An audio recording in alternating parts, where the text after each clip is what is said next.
और हुक्मरानों के ऊपर तंज कसते हुए कभी आदम गोंडवी साहब ने कहा था, तुम्हारी फाइलों में मेरे गांव का मौसम गुलाबी है, मगर ये आंकड़े झूठे हैं, ये दावे किताबी हैं।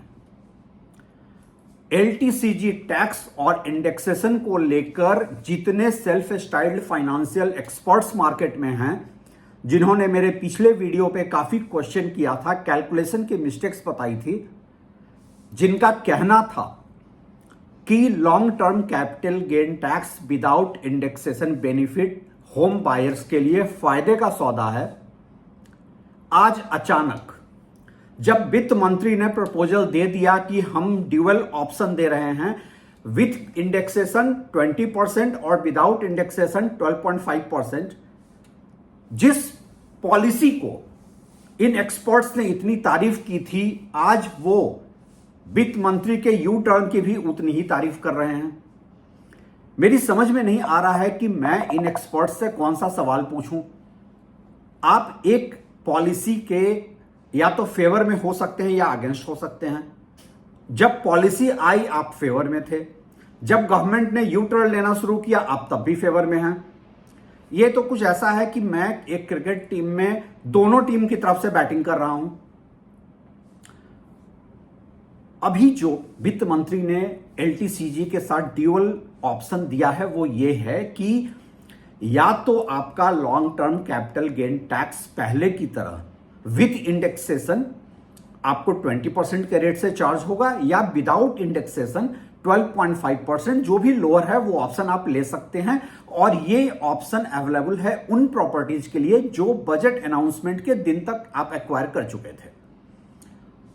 लेकिन ये फाइनेंस की दुनिया का एक अजीब मायाजाल है, जहां आप एक पॉलिसी के चेंज को भी की भी तारीफ करते हैं और उसके रिवर्सल की भी तारीफ करते हैं।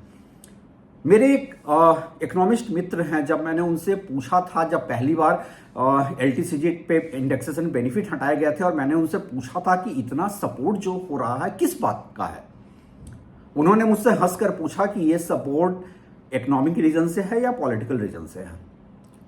यहां तक पूछा कि जो लोग एलटीसीजी विदाउट टैक्सेशन को फायदे का सौदा बता रहे हैं, क्यों ना एक बार उनके सोशल मीडिया प्रोफाइल को चेक कर लिया जाए। कहीं ऐसा तो नहीं, हंसते हुए उन्होंने कहा, कहीं ऐसा तो नहीं कि उनके सोशल मीडिया प्रोफाइल पे मोदी का परिवार लिखा है। इंडेक्सेशन, मैं एक बार फिर से कह रहा हूं, इंडेक्सेशन जिसका मतलब होता है इन्फ्लेशन एडजस्टेड अमाउंट, वो as per law of natural justice है। और मैं ऐसा क्यों कह रहा हूं? देखिए, अगर इन्फ्लेशन रेट आपकी प्रॉपर्टी प्राइस से ज्यादा है तो आपका कैपिटल लॉस भी हो सकता है। चलिए, मैं एक काम करता हूं, मैं पहले समझने की कोशिश करता हूं कि ये जो फाइनेंशियल इन्फ्लुएंसर्स मेरे एनालिसिस को चैलेंज कर रहे थे और जो जिनके अपने एजम्पशन थे कि एलटीसीजी विदाउट इंडेक्सेशन फायदे का सौदा है, उनके एजम्पशन पे जाते हैं। उनका पहला एजम्पशन यह था कि जब आपकी प्रॉपर्टी डबल डिजिट ग्रोथ होता है, जब एप्रिसिएशन डबल डिजिट में 10% से ऊपर होता है, तब एलटीसीजी विदाउट इंडेक्सेशन फायदे का सौदा है। उनका दूसरा आर्गुमेंट था कि जब आपकी प्रॉपर्टी 3 गुनी 4 गुनी बढ़ जाती है तब आपके लिए वो फायदे का सौदा है। ये दोनों एजम्पशन हैं, और ये एजम्पशन कुछ ऐसे हैं कि जैसे मैं कहूं कि अगर मेरा गधा घोड़ा होता तो वो हर रेस जीत जाता। मेरा एक दूसरा विरोध भी रहा है एलटीसीजी के साथ शुरू से, इस बजट के बाद से, कि आपने स्टॉक मार्केट और रियल एस्टेट को सेम ट्रीटमेंट दिया है। सच्चाई यह है कि जब हम रियल एस्टेट खरीदते हैं तो हम 5 से 7% सेल्स कंसिडरेशन का 5 से 7% स्टैंप ड्यूटी देते हैं। स्टॉक मार्केट में सिक्योरिटी ट्रांजैक्शन टैक्स जो है वो 0.1% है।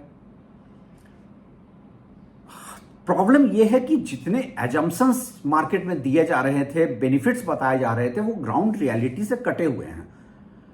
अगर मैं क्रिसिल रेटिंग एजेंसी को बेंचमार्क बनाऊं तो क्रिसिल रेटिंग एजेंसी का कहना है कि इंडिया में एवरेज हाउस प्राइस ग्रोथ पिछले 20 साल में 6% का है।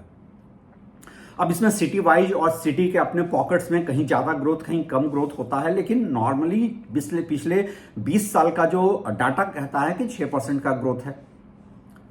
लेकिन ये फाइनेंशियल इन्फ्लुएंसर्स ये इस बात पे अड़े हुए थे कि पोस्ट कोविड जो प्रॉपर्टी का एप्रिसिएशन है वो 10 से 12% के रेंज में हुआ है।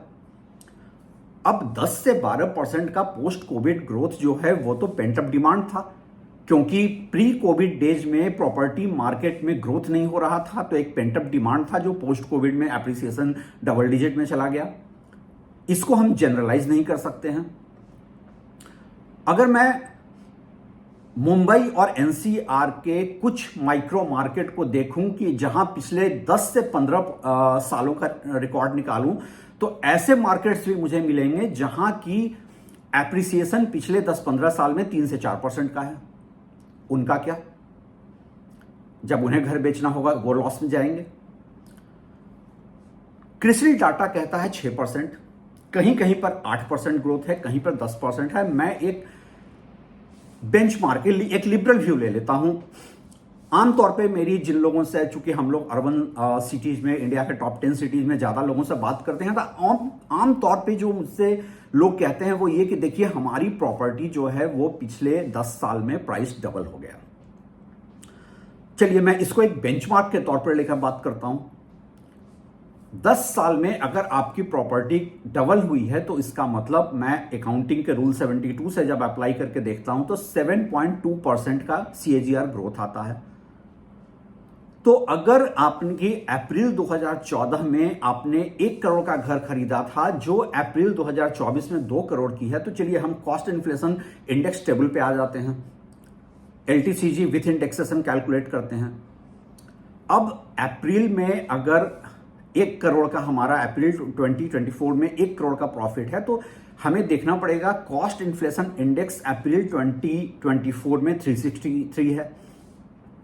सो इंडेक्सेशन अब निकालने के लिए हम क्या करते हैं, 1 करोड़ का जो प्रॉफिट है उसको हम मल्टीप्लाई करेंगे आज के कॉस्ट इन्फ्लेशन इंडेक्स 363 से, डिवाइडेड बाई उस समय का जो 2014 का कॉस्ट इन्फ्लेशन इंडेक्स था जो कि 240 था। तो उस समय के 1 करोड़ की इन्फ्लेशन एडजस्टेड वैल्यू आती है 1,51,25,000, और इस तरीके से इसका कैपिटल गेन बनता है 48,75,000 रुपए। अब अगर मैं 20% LTCG विथ इंडेक्सेशन ले रहा हूं तो ये टैक्सेबल अमाउंट जो है वो है 9,75,000 रुपए। अब एक सिनेरियो देखिए कि यही अगर इंडेक्सेशन हटा दूं और पूरे 1 करोड़ के प्रॉफिट पे मैं 12.5% का LTCG दे रहा हूं, तो वहां 9,75,000 रुपए है, यहां 12,50,000 रुपए हो जाता है। चलिए मैं इसको और फर्दर जाता हूं, क्योंकि बहुत सारे फाइनेंशियल इन्फ्लुएंसर्स ये समझाने की कोशिश कर रहे हैं कि अगर आपने प्रॉपर्टी बहुत लंबे समय तक रखा हो, मैं 20 साल का निकाल कर देखता हूं डाटा। अगर मैंने 2004 में 1 करोड़ की प्रॉपर्टी खरीदी थी सेम 7.2% CAGR के साथ, आज वो 4 करोड़ की है। लेकिन 2004 में कॉस्ट इन्फ्लेशन इंडेक्स जो था वो था 113, तो विथ इंडेक्सेशन वैल्यू है आज 1 crore multiplied by 363 divided by 113, जो उस समय का कॉस्ट इन्फ्लेशन इंडेक्स था। तो उस समय के 1 करोड़ की वैल्यू आज जो है वो 3,21,23,893 रुपए है।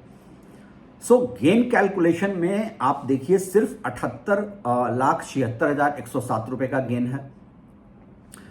विथ इंडेक्सेशन टैक्स जो बनता है 20% के रेट से, वो बनता है 15,75,221 रुपए। अगर मैं अब विदाउट इंडेक्सेशन देखता हूं तो पिछले 20 साल में 3 करोड़ का जो एप्रिसिएशन है उस पर 12.5% के इंटरेस्ट रेट के साथ, LTCG के साथ मुझे 37,50,000 रुपए देने पड़ेंगे। 15,75,221 रुपए का जो टैक्स मेरे ऊपर आ रहा था वो अब 37,50,000 रुपए का बन जा रहा है। ये पूरी तरह से लॉस मेकिंग है रियल एस्टेट, अगर मैं विदाउट इंडेक्सेशन देखता हूं। और देखिए हम जब प्रॉपर्टी की बात कर रहे हैं, हम mostly multi stored apartment, high rise की बात कर रहे हैं। तो एक और फैक्टर आता है कि अगर मेरी प्रॉपर्टी की कीमत आज 2 करोड़ या 4 करोड़ है, तो इस मैं मानकर चल रहा हूं कि वहां पर जो नई सप्लाई आ रही है उसका प्राइस 4 करोड़ रुपए है, तभी मैं अपने प्रॉपर्टी का नॉमिनल वैल्यू 4 करोड़ निकाल रहा हूं। लेकिन मैं इसमें एक फैक्टर और है जो कोई जिस पर बात नहीं कर रहा है। 20 साल में जो प्रॉपर्टी का डेप्रिसिएशन होगा, अगर मेरे पड़ोस में एक अपार्टमेंट 1200 स्क्वायर फीट या 1500 स्क्वायर फीट जो है 2000 स्क्वायर फीट है वो 4 करोड़ में मिल रहा है, मेरी 20 साल पुरानी प्रॉपर्टी को कोई क्यों 4 करोड़ मिलेगा? यहां पर तो डेप्रिसिएशन फैक्टर आ जाता है। और देखिए, मैं जब ये सारी बातें कर रहा हूं तो मैं सिर्फ एब्सोल्यूट नंबर की बात कर रहा हूं। ये इस एजम्पशन पे बात कर रहा हूं कि मैंने 1 करोड़ का घर खरीदा, मेरे पास 1 करोड़ रुपए थे। इंडिया में 90-95% लोग जो हैं वो होम लोन लेकर घर खरीदते हैं। अगर मैं 8 से 9% का इंटरेस्ट रेट, होम लोन का इंटरेस्ट रेट इस पर लगा देता हूं और तब इसका कंप्यूटेशन करता हूं, तो रियल एस्टेट से ज्यादा घाटे का सौदा तो फिर कुछ भी नहीं है। खैर, वो एक अलग उस पर वीडियो बनाऊंगा, क्योंकि नहीं तो ये वीडियो ऑलरेडी बहुत लंबा हो रहा है। मेरी फाइनेंस मिनिस्टर से सिर्फ एक ही गुजारिश है, और मैं उनसे हाथ जोड़कर यह गुजारिश करता हूं कि रियल एस्टेट को, होम बायर्स को आपको इंसेंटिवाइज करना चाहिए, ना कि डिसइंसेंटिवाइज करना चाहिए। ये जो इन्फ्लुएंस पेडलर्स हैं वो अपनी इन्फ्लुएंस पेडलिंग कर रहे हैं, उनकी एक अपनी दुकान चल रही है, लेकिन इंडेक्सेशन का लॉन्ग टर्म कैपिटल गेन से हटाया जाना हर हाल में होम बायर्स के लिए बहुत बड़ी आहत वाली बात है।